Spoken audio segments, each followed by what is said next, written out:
Una vez que fracasa un becerro de oro, se pierde el fundamento de sustancia. Si se pierde el fundamento de sustancia, se pierde también el fundamento de fe. Entonces dice la Biblia que Moisés tira las tablas, las rompe. Eso simboliza que cualquier falta de fe que haya, Cristo va a tener que sufrir. ¿Sí? Porque eso estaba representando simbólicamente a Cristo. Entonces él estableció los precedentes, ellos establecieron los precedentes para que después Cristo tenga que sufrir. La Biblia dice claramente que el curso de Moisés, lo dicen los discípulos de Jesús más tarde, ¿no? 1600 años más tarde, que el curso de Moisés es figura para nuestro curso.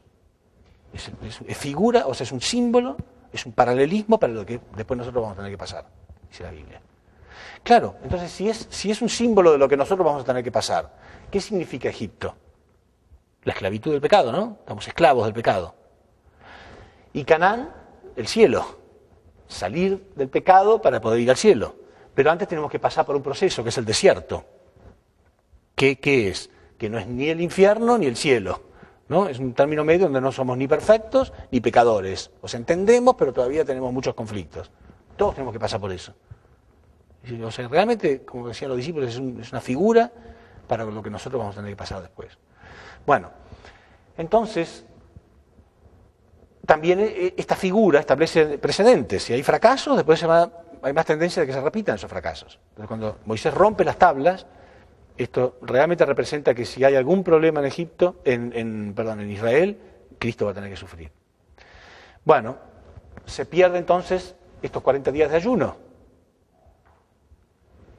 Entonces Dios le pide de nuevo a Moisés. O sea, si uno no leyera la Biblia primero y está analizando esto y dice, y por lógica debería haber otro ayuno de 40 días. Vamos a ver si está en la Biblia. Así fue. ¿Entienden? Este hombre primero entendió lo que tiene que pasar. Después vamos a ver si lo dice o no. Pero él ya sabía que sí tiene que ser. Entonces va y lo encuentra. Porque tiene que ser así. ¿No es cierto que por lógica, una vez que fracasa una cosa, tiene que volver a repetirse? Bueno, terminan los 40. Una vez que fracasaron los 40 años en el palacio, y tuvo que haber otros 40 años. Se buscó y estaban los 40 años en el desierto. Una vez que fracasó el fundamento de fe, se perdieron los 40 días de ayuno, y bueno, tiene que repetirse. Moisés tuvo que repetir otros 40 días de ayuno. Tuvo que volver a subir, volver a ayunar 40 días, y recibir así de nuevo las tablas.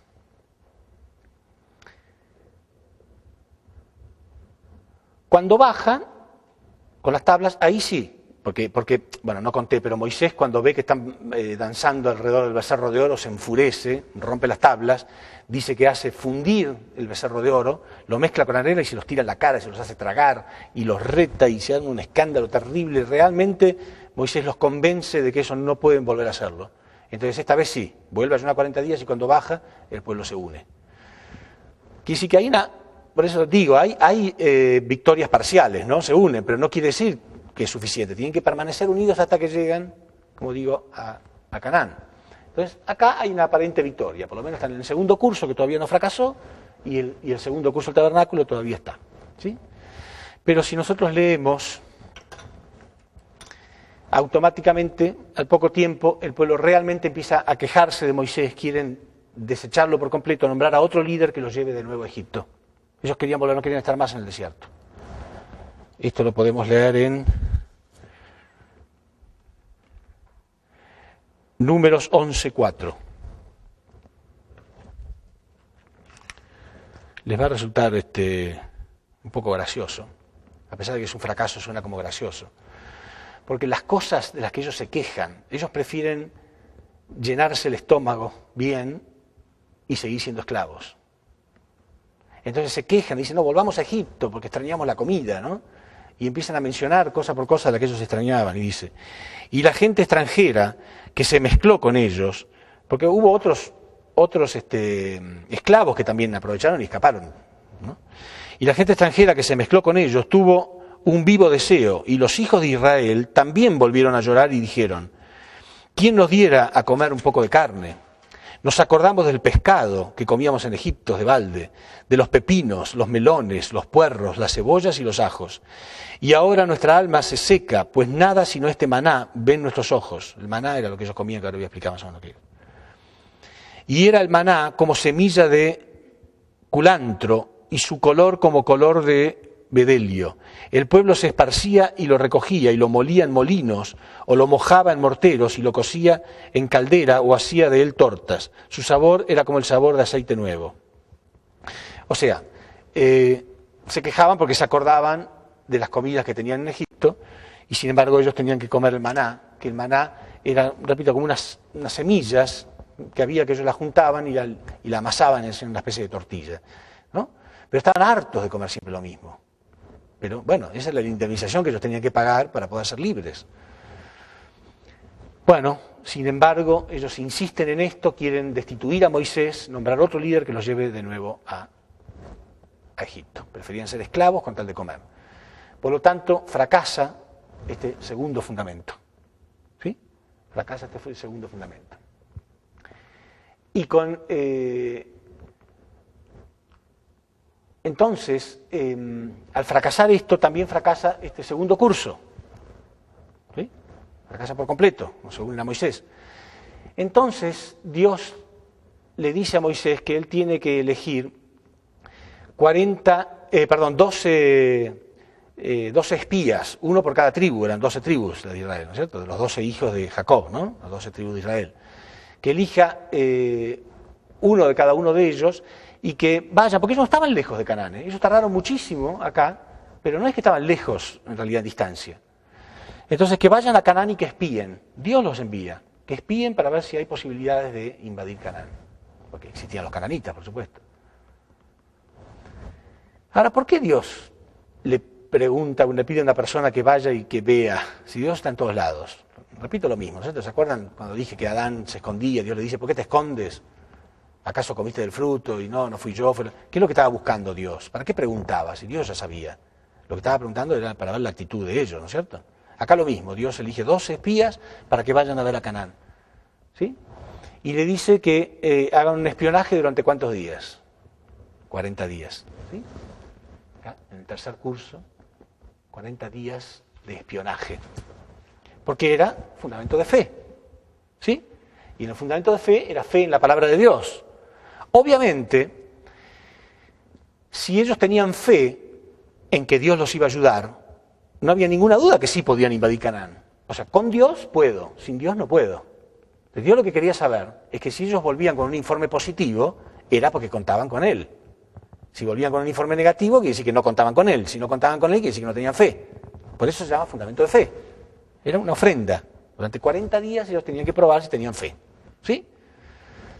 Bueno, de los 12 espías, 10 caínes. 10 dicen que no se puede. Y solamente 2, que son Josué y Caleb. Solamente 2 dicen que sí. Y justamente estos 2 que dicen que sí se puede, lo mencionan en nombre de Dios. Con el poder de Jehová, por supuesto que podemos. En cambio los otros estaban tan negativos, tenían tan poca fe, que veían gigantes. Que también eso es un mensaje para nosotros y es una guía espiritual para uno. Cuando uno no tiene fe, los problemas los ven más grandes de lo que son. Es verdad, la gente que no tiene fe se ahoga en un vaso de agua. Pero el que tiene fe ve los problemas más chiquitos. Ellos decían que ningún problema, con el poder de Jehová ya está, ya ellos tiemblan al vernos. Y los otros dijeron, no, hay gigantes en esta tierra, literalmente dijeron, hay gigantes en Canaán. Gigantes. Volvamos a Egipto urgente. Entonces, por este fracaso se pierde realmente ya. Dios no puede dividir más que en 3 veces, ¿no? Formación, crecimiento y perfeccionamiento. Entonces se pierde este fundamento. Y con esto sí, entonces se pierde este curso. El segundo curso se pierde por completo.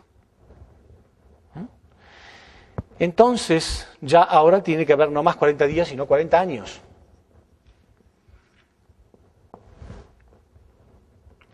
Entonces Dios le dice a Moisés que por no haber tenido fe en él, todos van a tener que morir en el desierto.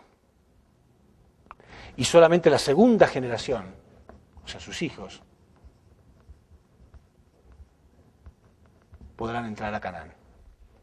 Entonces todos aquellos que me despreciaron, dice Dios, todos los que me despreciaron, todos los que no tuvieron fe, sus cuerpos van a quedar en el desierto. Y solamente sus hijos van a entrar a la tierra que les prometí. Y en vez de 40 días ahora, no los 40 días dice Dios, pero en vez de 40 días de espionaje, ahora tendrán que pasar 40 años en el desierto. Ahora fíjense en serio, cuando uno ve el mapa, donde queda Egipto, de donde queda Canaán, donde está Israel hoy en día, es cerca. Ellos podrían haber hecho esa distancia, ¿saben cuánto? En 21 días. Sin embargo, tardan 40 años. Es obvio que están pagando esta indemnización, ¿no es cierto? Bueno, cuando terminan esos 40 años, ¿qué ocurre? Se tienen que unir. Si no se unen, se pierde todo el fundamento entonces, ¿no es cierto? Ya Moisés tenía 120 años. ¿Sí? 120 años. 40 años que pasó en el palacio, 40 años que pasó en el desierto de Madián y 40 años acá. Bueno, entonces la Biblia cuenta que el pueblo se seguía quejando porque tenían sed. Y ya Dios había hecho el milagro de hacer salir agua, ¿no?, de una roca. Entonces, en un momento determinado, Dios le dice a Moisés que golpee una roca, que él le iba a indicar cuál, que la golpee una vez y que iba a manar agua de ahí, que el pueblo podía tomar. ¿Sí?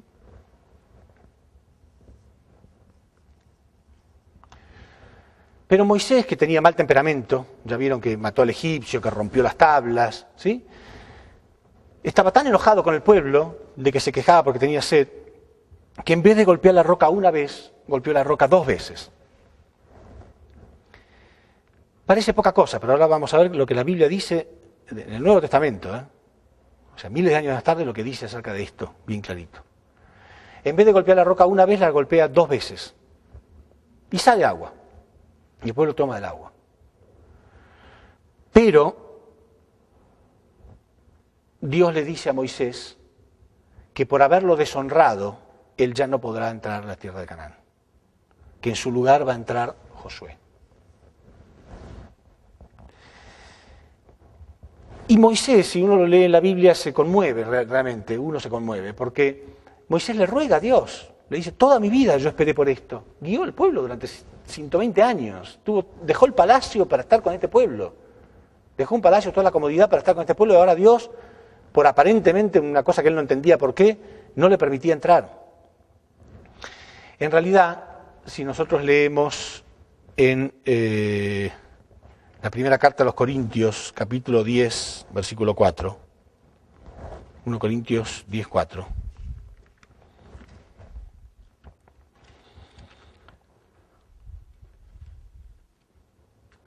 dice así. Y todos bebieron, es el Nuevo Testamento, pero aún así los discípulos de Jesús, los apóstoles, están contando lo que había pasado en la época de Moisés.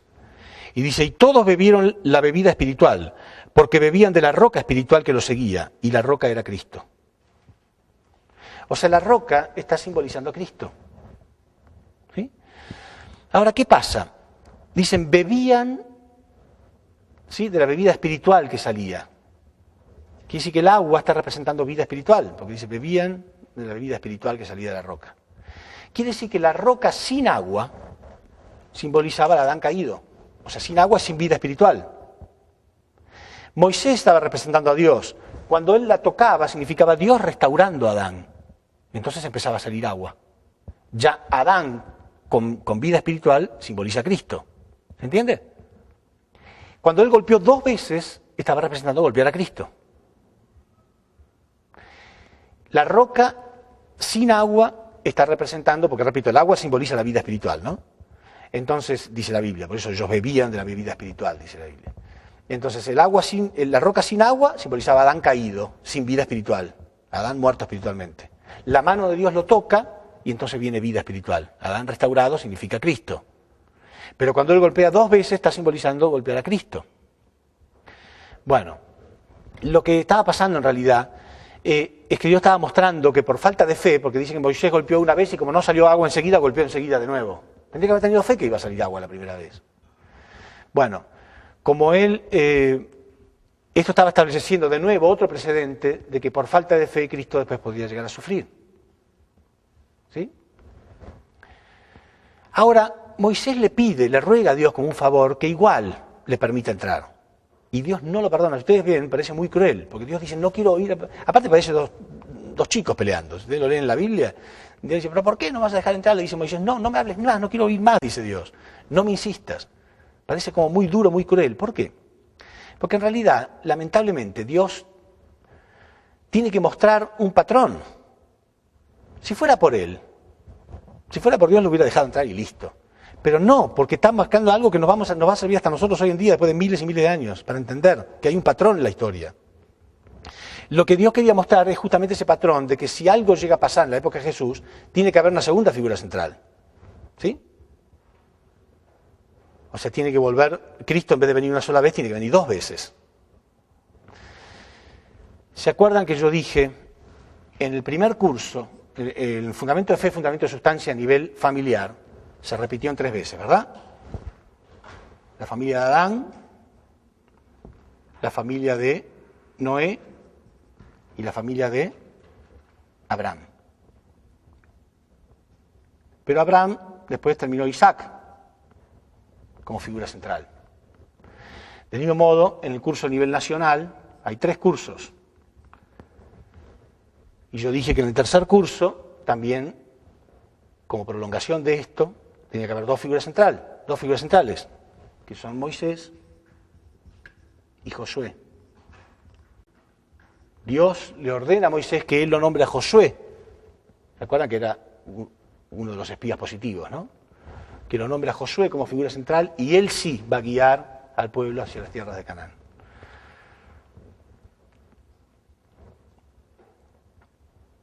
Pero es la segunda generación la que va a entrar. Eso también tiene mucho que ver.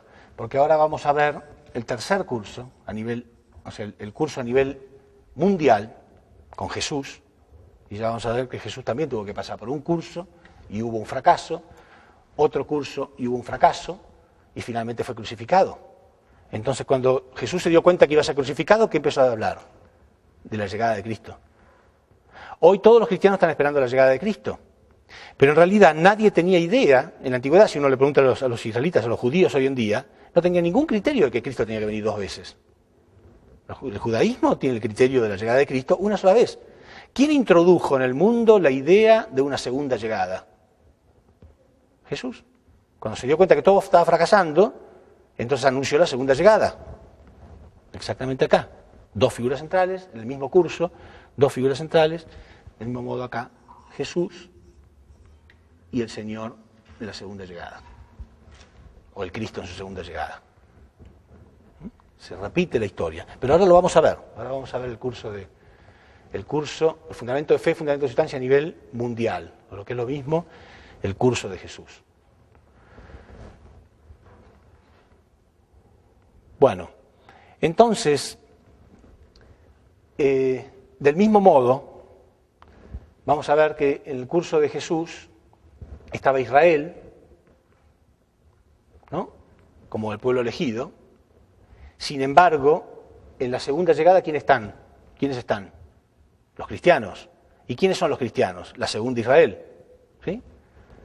El pueblo elegido de Dios ahora son los cristianos, que es la segunda Israel. Igual que acá fue la segunda generación. ¿Ven el paralelismo? ¿Y por qué los cristianos son la segunda Israel? Bueno, no se olviden que los primeros cristianos fueron los pocos israelitas que sí creyeron en Jesús, los pocos judíos que sí creyeron, y con ellos se formó ¿qué? El cristianismo mundial. Quiere decir que el cristianismo está en la posición de segunda Israel. ¿Ven? Exactamente igual que acá, que fue la segunda generación la que pudo entrar a Canaán, centrado en una nueva figura central.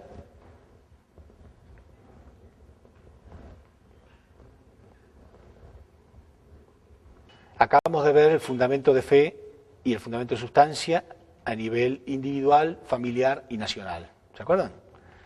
Entonces vamos a volver sobre lo mismo, porque ahora vamos a ver el curso a nivel mundial. Una vez que se restablece el curso a nivel mundial, está el mundo restaurado. ¿Sí? A nivel familiar, a ver si entendemos, a nivel individual, Caín es nuestra mente caída, que quiere matar a nuestra mente original, nuestra conciencia.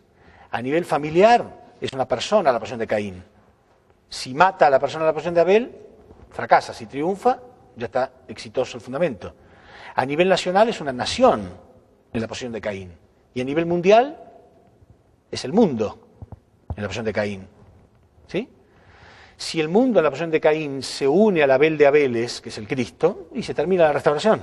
Ya está, estamos salvos. Entonces falta eso todavía en la humanidad. A nivel individual se cumplió. A nivel familiar se cumplió. A nivel nacional se cumplió. Pero todavía seguimos a nivel mundial, que es lo que falta. Entonces, fundamento de fe. ¿Qué hace falta? Primero, una figura central.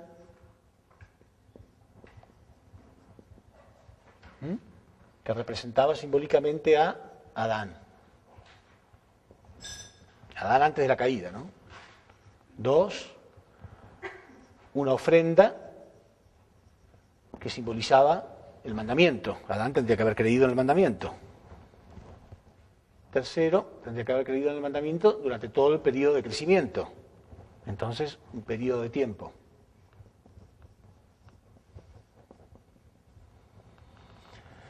Ahora, en el curso a nivel nacional y en el curso a nivel mundial, estas dos cosas se unifican a través del número 40, que representaba separación de Satán. ¿Se acuerdan que después de cada fracaso automáticamente aparecía el número 40? O un múltiplo de 40.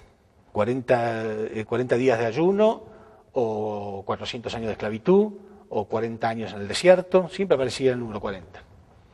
Una vez que se establece eso, entonces, se necesita el fundamento de sustancia.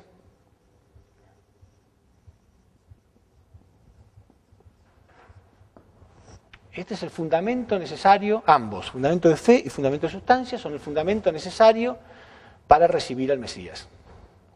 Y son el fundamento necesario para quitar la naturaleza caída. Por eso lo tiene que hacer el mundo entero. Tarde o temprano lo tiene que hacer la humanidad entera. Quiere decir que la humanidad entera va a estar en la posición de Lucifer, porque nosotros heredamos de Satanás la naturaleza caída. Y este fundamento sirve para quitar la naturaleza caída. Y alguien en la posición de Adán.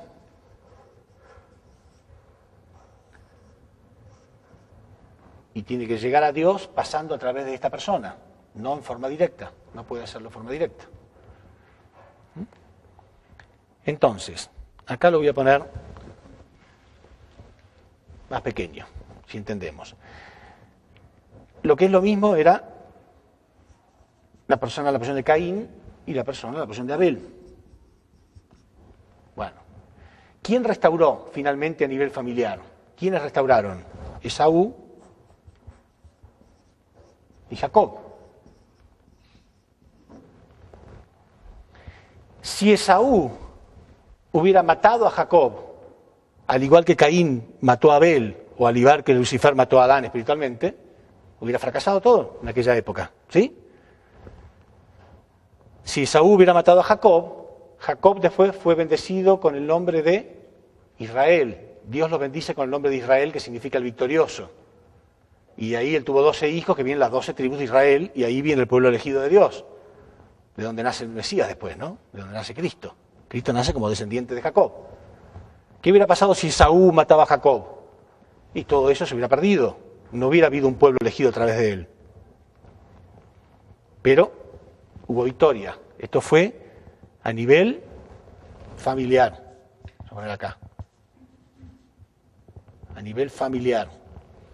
Una vez que hubo esa victoria a nivel familiar, Dios lo intenta ampliar esa victoria a nivel nacional. Entonces elige una nación, no la elige, sino que forma una nación de ese descendiente, a través de estas personas forma una nación, que es Israel, y entonces elige una figura central que es Moisés. Ya vieron ustedes que tuvo que pasar por tres cursos, tanto a nivel familiar como a nivel nacional. Vamos a poner acá. Nivel familiar y nivel nacional. Hubo 3 cursos. El primer curso, la familia de Adán, que fracasó porque Caín mató a Abel. El segundo curso, la familia de Noé, que fracasó porque Cam no se unió a la figura central, no estaba unido a Noé. Y el tercer curso, Abraham e Isaac finalmente logran el éxito a nivel familiar. Entonces automáticamente empieza a nivel nacional, donde, repito, ya no hay una persona en la posición de Caín, sino que hay una nación. Bueno, el primer curso, 40 años en el palacio. Segundo curso de Moisés, lo que vimos recién, ¿no? 40 años en el desierto de Madián, tuvo que pasar Moisés. Como fracasó este curso, tuvo que volver a repetirse, 40 años. Y otros 40 años más en el tercer curso. 40 años donde los descendientes, donde la segunda generación tuvieron que pasar deambulando en el desierto 40 años antes de entrar a Canaán. Pero finalmente entraron, ¿sí? Y acá la figura central también eran dos, así como acá hubo Abraham e Isaac. Abraham e Isaac. Acá fue Moisés. Y por último Dios le ordena que lo nombre a Josué como figura central y no le permite a Moisés entrar. ¿Sí? ¿Por qué? Porque había un antecedente ya. Bueno, y finalmente hubo victoria a nivel nacional. Ya hubo una nación que cumplió con el fundamento de sustancia. Pero falta lo último, que es a nivel mundial. Entonces ahora, a nivel mundial, significa toda la humanidad en la posición de Caín, o en la posición de Lucifer, y el Mesías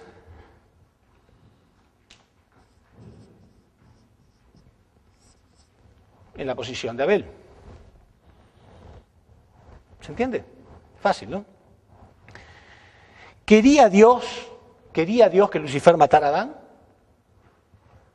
No. Digo esto que es tan elemental porque algunas personas siguen pensando que todo lo que ocurre es la voluntad de Dios.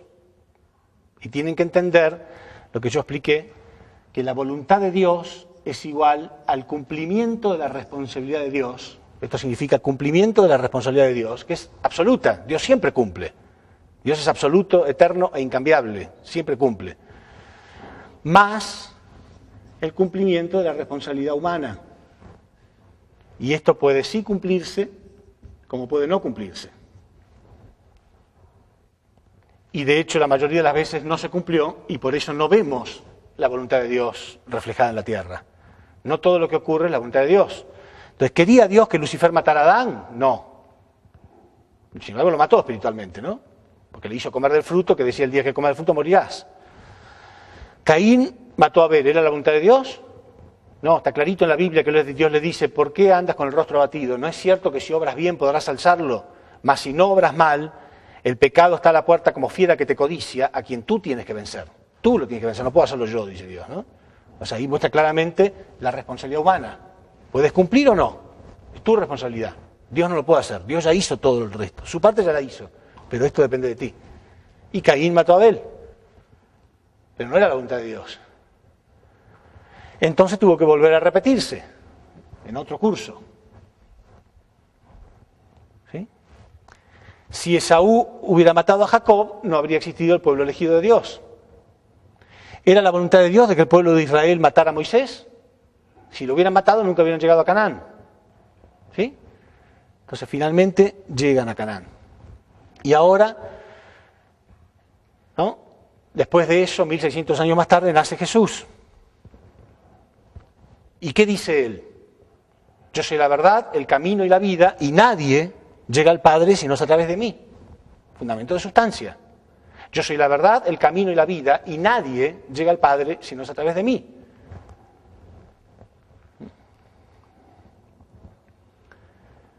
Y vamos a ver después una conferencia especial acerca de la misión de Jesús.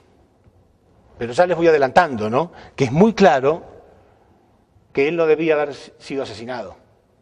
Ay de aquel hombre por el cual el Hijo del Hombre es entregado, decía Jesús. Más le valiera a ese hombre no haber nacido. Y ellos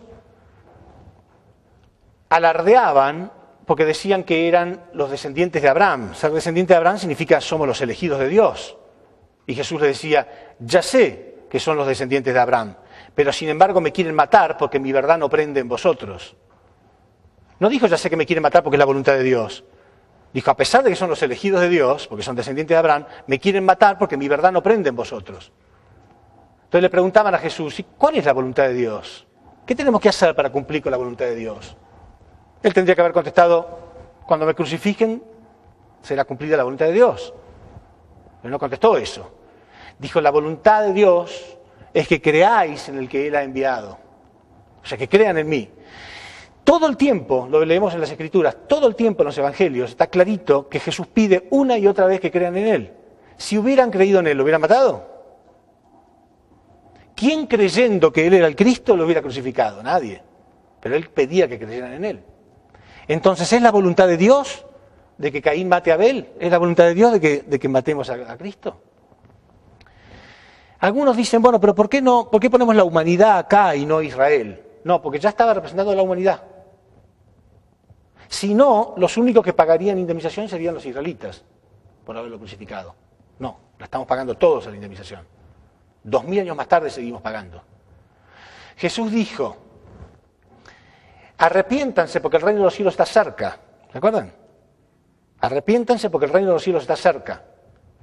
Sin embargo, hacia el final de su ministerio, él dijo, escribas y fariseos hipócritas, porque vosotros cerráis el reino de los cielos a la gente. Porque ni vosotros entráis, ni dejáis entrar a los que entrarían. Quiere decir que al principio empezó diciendo que estaba cerca el reino de los cielos.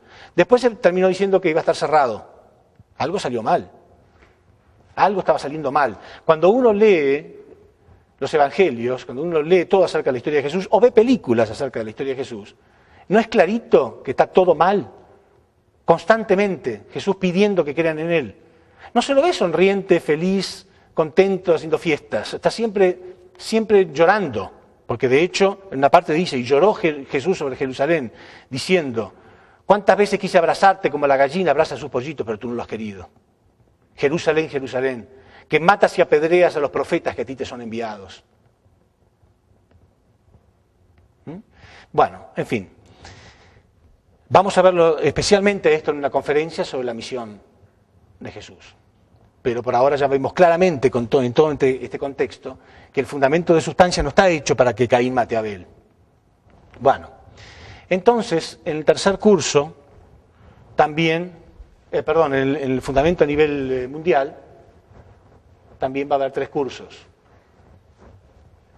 Lamentablemente, podría haber sido uno solo, pero por todos los antecedentes anteriores en la historia, por los fracasos que hemos cometido en la historia, ya había un antecedente muy marcado de que Jesús a lo mejor tenía que morir o sufrir. Por eso había tantas profecías que hablaban de eso. Entonces eso produce mucha confusión en los teólogos, ¿no? Porque si uno lee las Escrituras, hay profecías que hablan de Jesús como el Señor de la gloria y otros que hablan de Jesús como el Señor del sufrimiento. Entonces algunos dicen, bueno, pero estaba pronosticado, estaba predestinado, estaba profetizado de que Jesús iba a morir, por lo tanto quiere decir que era la voluntad de Dios. No, en realidad hay las dos profecías, en caso de que el hombre sí cumpla o en caso de que el hombre no cumpla. Dios sabía que el hombre podía cumplir o no, por eso hay 2 profecías, ¿sí? Algunas muestran como que Jesús iba a ser el Señor de la gloria y otros muestran como que Jesús iba a sufrir. Claro, como terminó sufriendo decimos, entonces estaba profetizado ya estaba pronosticado, era así. No. Hay las 2 profecías. Y algunos dicen, no, pero la profecía que hablan de Jesús como el Señor de la gloria es para la segunda llegada. No, porque las Escrituras dicen claramente que los profetas, hasta Juan, profetizaron. Todas las profecías eran hasta Juan el Bautista. No hay ninguna profecía para adelante de eso. Todas las profecías eran hasta ahí nada más. No hay ninguna profecía en la segunda llegada. De hecho, no había ningún criterio que Cristo tenía que venir por segunda vez. Entonces, en el curso a nivel mundial, lamentablemente, también tuvo que haber 3 intentos hasta que vamos a ver, todavía no se cumplió, todavía no terminamos. Entonces, en el primer curso, ¿qué tiene que haber? Ya ustedes lo tienen que saber de memoria. Fundamento de fe, ¿sí? Por lo tanto, una figura central. Así de fácil. La figura central en el primer curso era Juan el Bautista. Juan el Bautista era el más grande de los profetas. Jesús en algún momento lo menciona como que él estaba preparado por Dios para ser el más grande de los profetas. ¿Por qué? ¿Por qué el más grande de los profetas? Simplemente porque era el único profeta que era contemporáneo con el Cristo. Todos los demás profetas tenían la misión de anunciar la llegada de Cristo, pero Juan era contemporáneo con él. ¿Sí? Y entonces, aparte de una figura central, ¿qué tiene que haber? Número 40 o múltiplo de 40. Bueno, 400 años antes de la llegada de Cristo, hubo un gran reformista que era Malaquías. Malaquías sacó al pueblo de Israel, que en esa época estaba en cautiverio en Babilonia, y los convenció. Malaquías era un reformista, los convenció que ellos tenían que prepararse para la llegada de Cristo. Ahí comenzó toda una reforma religiosa donde realmente hubo un periodo de 400 años que se llama periodo de preparación para la llegada de Cristo. Son justo 400 años antes, que después vamos a hablar un poco acerca de esos 400 años. Ese fue el fundamento de fe, los 400 años y la vida ascética de Juan. Juan el Bautista era una asceta. Una asceta significa una persona que intenta realmente purificarse espiritualmente. Él abandonó todas las comodidades y se iba al desierto y ayunaba, y oraba constantemente, después comía langostas y miel silvestre. O sea, vivía una vida totalmente apartada del mal, porque él sabía que su misión era prepararse para la llegada de Cristo. Prepararse él y preparar al pueblo. Vamos a hablar después en la conferencia de la misión de Jesús acerca de Juan el Bautista más claramente, pero ya cuando su madre quedó embarazada, su padre, Zacarías, que era el supremo sacerdote, recibió una revelación que decía que su hijo iba a nacer con el poder y el espíritu del profeta Elías. Y el profeta Elías, como todo profeta, tenía la misión de preparar el camino del Señor. Y Juan, siempre que hablaba de sí mismo, decía: yo he sido enviado delante de él, pero el que viene detrás de mí, o sea, el Mesías, ¿no? Él no sabía quién era, ¿no? Él sabía que pronto estaba por llegar el Mesías.